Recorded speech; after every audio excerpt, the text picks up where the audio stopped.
answer to the first question. What's the question again? What do you do? What is your responsibility when you suspect a child has a disability? Collect data. What else? Care team. What else? Counselor. Report it. Okay. Very good. All of those things are right there on the slide for you. Again, it's just best practice. Making sure that if you suspect, going back to that child find issue, that is your responsibility to make sure that you're following all of those techniques to get the child the help that he needs. Second question. What's the question again? Resources. What are some resources available? Go ahead. Your special educators. Who else? Specialists in the building. Very good. Way back over there. Your paraprofessionals in the building. Very good. Instructional coaches, facilitators. Instructional coaches and facilitators. There was a whole slew of resources listed for you. Not to mention the Special Services website that you can click on the link to that, go through Edline, and there is a whole online warehouse of resources that you can tap into for accommodations, interventions, best practices, and the special educator in your building can help you access that. Okay, the last question. What are some accommodations that you might provide? And I heard some great ones out there as I was walking around. What are some accommodations that you can provide? Preferential seating. Extra time. Notes. Voice-to-text software. Sensory supports. Visual schedules. So you guys have gone all the way from something that we might provide any student, notes, note-taking, extra time, to students that may need some much more significant accommodations like the sensory breaks.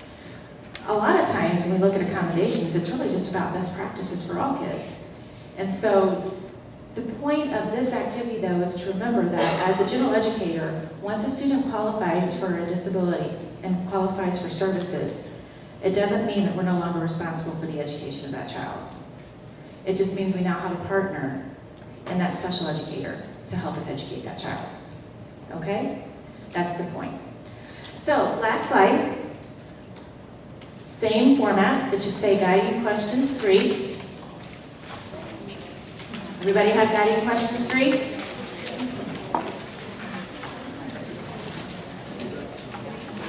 So now we've gone through the evaluation process.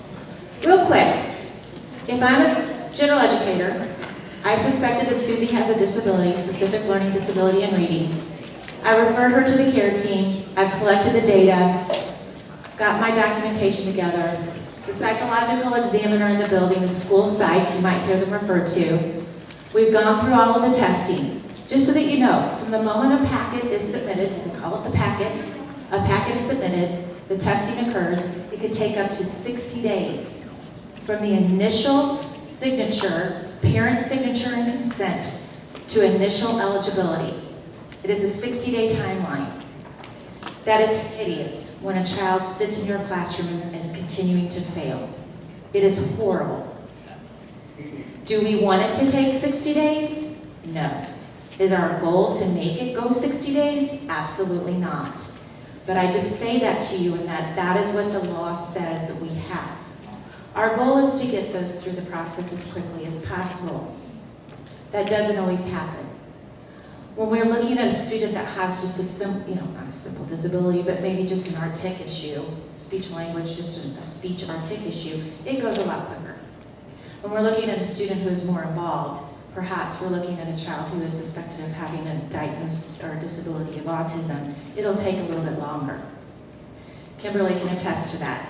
She used to do that in our school. Do you want to talk to this real quickly? Well, just the only other piece that I wanted to add is that with 504s, we actually do not have a timeline. So we try to develop interim suspected disability plans, and that is a lot of times what comes out of those care team meetings. So while the conversations were going on a few minutes ago about the data collection, we need to be very specific on what we're talking about. If you really think that this child needs something beyond what their average peer would need in the classroom, that's the time to really start paying attention to those specific skills and gathering information. If it's reading, is it decoding, is it whole word recognition, is it comprehension? So being specific about that information is what is very, very helpful with that. Okay. I might also add that we talked about if a parent requests services or a parent requests an evaluation, what our steps are.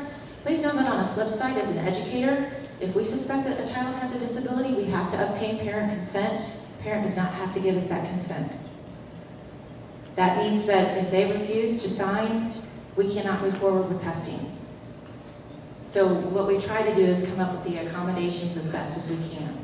The big difference between a 504, and we're going to see this in just a minute, as we start talking about the plans, we've gone through the evaluation process. They've either qualified for a 504, or they qualified for a disability under IDEA, and they were going to get an IEP. In this next section of slides, you're going to see the difference. The big difference, and I might be giving you an answer, is that a 504 is for students who just require those accommodations. There really is no modification to the curriculum. They can access FAPE with just some simple accommodations. For an IEP, students require some modifications. They require some more significance. So typically a student with ADHD, for the most part, and this is generally speaking, really doesn't need a lot of modification. They can still access FAPE with some accommodations such as some preferential seating, some extended time, some of those typical graphic organizers, organizational type things. For a student with autism, we might see that they need some more significant modifications to their day. They need those sensory breaks, like we saw, we'd see. They need some modifications to their day in terms of a different schedule altogether. So that's where you would see a difference between an IEP and a 504. So take some time to answer the next, we're in the planning phase now. We've gone from the evaluation, and now we're developing the plan. And this is where your role comes in your role is there the whole time. As a general educator, you're a part of identifying, helping to be a part of that process of collecting data, providing those accommodations through the entire process of the suspicion of a disability, and then you get into, now we're developing the plan. And this is where your part is even more critical, because you're going to be implementing these accommodations. You're going to know what your curriculum looks like and what you're going to be implementing, what your instructional strategies are. Well, I know this instructional strategy would really work well, so this is what an accommodation that we can provide in the classroom. So, talk about the next few slides, take some time to answer those questions. We're going to come back together to